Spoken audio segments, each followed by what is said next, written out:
حضرت محمد صلی اللہ علیہ وسلم پر وحی کا ابتدائی دور اچھے سچے پاکیزہ حوابوں سے شروع ہوا۔ آپ صلی اللہ علیہ وسلم حواب میں جو کچھ دیکھتے وہ صبح کی روشنی کی طرح صحیح اور سچا ثابت ہوتا۔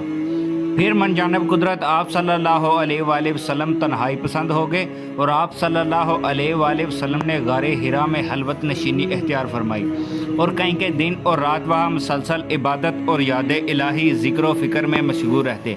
جب تک گھر آنے کو دل نہ چاہتا تو کھانا ہمراہ لیے ہوئے وہاں رہتے۔ کھانا ختم ہونے پر ہی اہلیہ محترمہ حضرت حتیجہ رضی اللہ تعالی عنہا کے پاس تشریف لاتے اور کچھ کھانا ہمراہ لے کر پھر وہاں تنہائی میں چلے جاتے۔ یہی طریقہ جاری رہا یہاں تک کہ آپ صلی اللہ علیہ وسلم پر حق واضح ہو گیا اور آپ صلی اللہ علیہ وسلم غار حرا میں ہی قیام پذیر تھے کہ اچانک حضرت جبرائیل علیہ السلام آپ صلی اللہ علیہ وسلم کے پاس حاضر ہوئے اور کہنے لگے کہ اے محمد پڑھو۔ آپ صلی اللہ علیہ وسلم فرماتے ہیں کہ میں نے کہا کہ میں پڑھنا نہیں جانتا۔ پھر آپ صلی اللہ علیہ وسلم فرماتے ہیں کہ فرشتے نے مجھے پکڑ کر اتنے زور سے دبایا کہ میری طاقت جواب دے گئی، پھر مجھے چھوڑ کر کہا کہ پڑھو۔ میں نے پھر وہی جواب دیا کہ میں پڑھا ہوا نہیں ہوں۔ اس فرشتے نے مجھ کو نہایت ہی زور سے دبایا کہ مجھ کو سخت تکلیف محسوس ہوئی۔ پھر اس نے کہا کہ پڑھ۔ میں نے کہا کہ میں پڑھا ہوا نہیں ہوں۔ فرشتے نے تیسری بار مجھ کو پکڑا اور تیسری مرتبہ پھر مجھ کو دبایا، پھر مجھے چھوڑ دیا اور کہنے لگا کہ پڑھو اپنے رب کے نام کی مدد سے جس نے پیدا کیا اور انسان کو خون کی پھٹکی سے بنایا۔ پڑھو آپ کا رب بہت ہی مہربانیاں کرنے والا ہے۔ بس یہی آیتیں آپ صلی اللہ علیہ وسلم حضرت جبرائیل علیہ السلام سے سن کر اس حال میں غار حرا سے واپس ہوئے کہ آپ صلی اللہ علیہ وسلم کا دل اس انوکھے واقعے سے کانپ رہا تھا۔ آپ صلی اللہ علیہ وسلم حضرت حتیجہ کے ہاں تشریف لائے اور فرمایا کہ مجھ پر کمبل اوڑھ دو، مجھ پر کمبل اوڑھ دو۔ تو حضرت حتیجہ نے آپ صلی اللہ علیہ وسلم پر کمبل اوڑھ دیا۔ جب آپ صلی اللہ علیہ وسلم کا خوف جاتا رہا تو آپ صلی اللہ علیہ وسلم نے اپنی زوجہ محترمہ حضرت حتیجہ رضی اللہ تعالی عنہا کو تفصیل کے ساتھ یہ واقعہ سنایا اور فرمانے لگے کہ مجھ کو اپنی جان کا خوف ہو گیا ہے۔ آپ صلی اللہ علیہ وآلہ وسلم کی اہلیہ حضرت حتیجہ نے آپ صلی اللہ علیہ وسلم کی ڈھارس بندھائی اور کہا کہ آپ کا خیال صحیح نہیں ہے، خدا کی قسم آپ کو اللہ کبھی رسوا نہیں کرے گا۔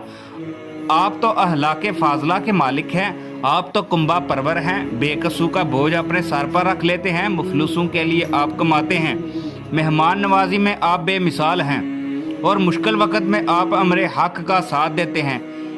ایسے اوصاف حسنہ والا انسان یوں بے وقت ذلت و خواری کی موت نہیں پا سکتا۔ پھر مزید تسلی کے لیے حضرت حتیجہ رضی اللہ تعالی عنہا نے آپ صلی اللہ علیہ وسلم کو ورقہ بن نوفل کے پاس لے گئیں جو ان کے چچا زاد بھائی تھے اور زمانہ جاہلیت میں نصرانی مذہب اختیار کر چکے تھے اور عبرانی زبان کے کاتب تھے۔ چنانچہ انجیل کو بھی حسب منشائے خداوندی عبرانی زبان میں لکھا کرتے تھے۔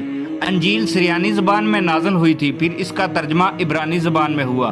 ورقہ اس کو لکھتے تھے۔ وہ بہت ہی بوڑھے ہو گئے تھے، یہاں تک کہ ان کی بینائی بھی رخصت ہو چکی تھی۔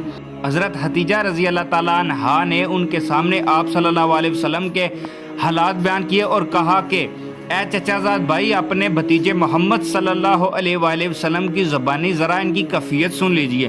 وہ بولے کہ بھتیجے آپ نے جو کچھ دیکھا اس کی تفصیل سناؤ۔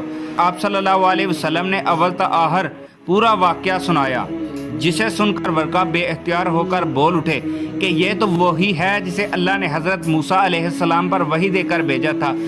کاش میں آپ کے عہد نبوت کے شروع ہونے پر جوان عمر ہوتا، کاش میں اس وقت تک زندہ رہتا جب تک آپ کی قوم آپ کو اس شہر سے نکال دے گی۔ رسول کریم صلی اللہ علیہ وآلہ وسلم نے یہ سن کر تعجب سے پوچھا کہ کیا وہ لوگ مجھ کو نکال دیں گے حالانکہ میں ان میں صادق، امین اور مقبول ہوں؟ ورقہ بولا ہاں یہ سب کچھ سچ ہے، مگر جو شخص بھی آپ کی طرف امر لے کر آیا لوگ اس کے دشمن ہی ہو گئے۔ اگر مجھے آپ کی نبوت کا وہ زمانہ مل جائے تو میں آپ کی پوری مدد کروں گا۔ مگر ورقہ کچھ دنوں کے بعد انتقال کر گئے۔